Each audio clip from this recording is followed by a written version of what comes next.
L'adhésion de notre pays à toutes ces organisations régionales témoigne bien de la place de choix que la Côte d'Ivoire accorde à la question de l'intégration.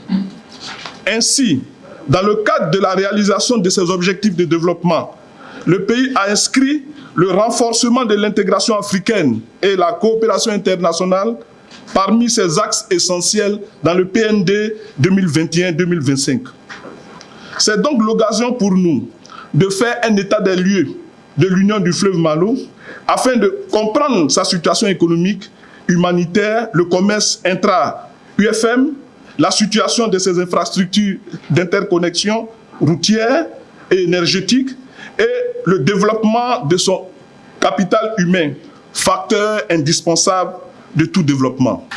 Créée en effet en 1973 par le Libéria et la Sierra Leone, rejointe en 1980 par la Guinée et par la Côte d'Ivoire en 2008, l'Union du fleuve Mando est née de la volonté de bâtir une communauté de destin solidaire fondée sur l'histoire, la géographie et la fraternité des peuples. Le président Félix Houphouët-Boigny, père fondateur de la Côte d'Ivoire, avait déjà rappelé que les regroupements régionaux, sous-régionaux, avec une coopération tout azimut entre nos États, était le socle de notre développement. Et sous l'impulsion du président de la République, son Excellence M. Alassane Ouattara, la Côte d'Ivoire a fait de l'intégration africaine un axe majeur de sa diplomatie, une stratégie de développement pour atteindre ses objectifs également de développement. Le président de la République n'a cessé de rappeler que notre destin est d'être unis, car c'est ensemble que nous réussirons à bâtir une Afrique émergente, forte et solidaire.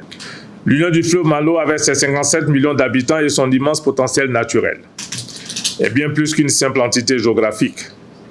C'est un cadre stratégique pour transformer nos richesses minières, agricoles et forestières en levier de prospérité régionale. Toutefois, l'état de notre union présente encore des fragilités, à savoir l'insécurité transfrontalière, les barrières commerciales, la faiblesse des infrastructures, les effets du changement climatique, mais comme l'ont si bien affirmé nos pères fondateurs, l'état de notre union ne doit pas être statique.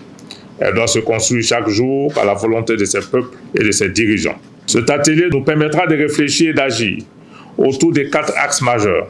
Le développement d'infrastructures interconnectées pour la libre circulation des personnes et des biens, le renforcement de la sécurité alimentaire et des chaînes de valeur agricoles, la promotion du capital humain par l'éducation, la santé et la formation des jeunes, la consolidation de la paix et de la stabilité politique. Comme nous l'enseigne ou nous le rappelle l'adage, seule l'union fait la force.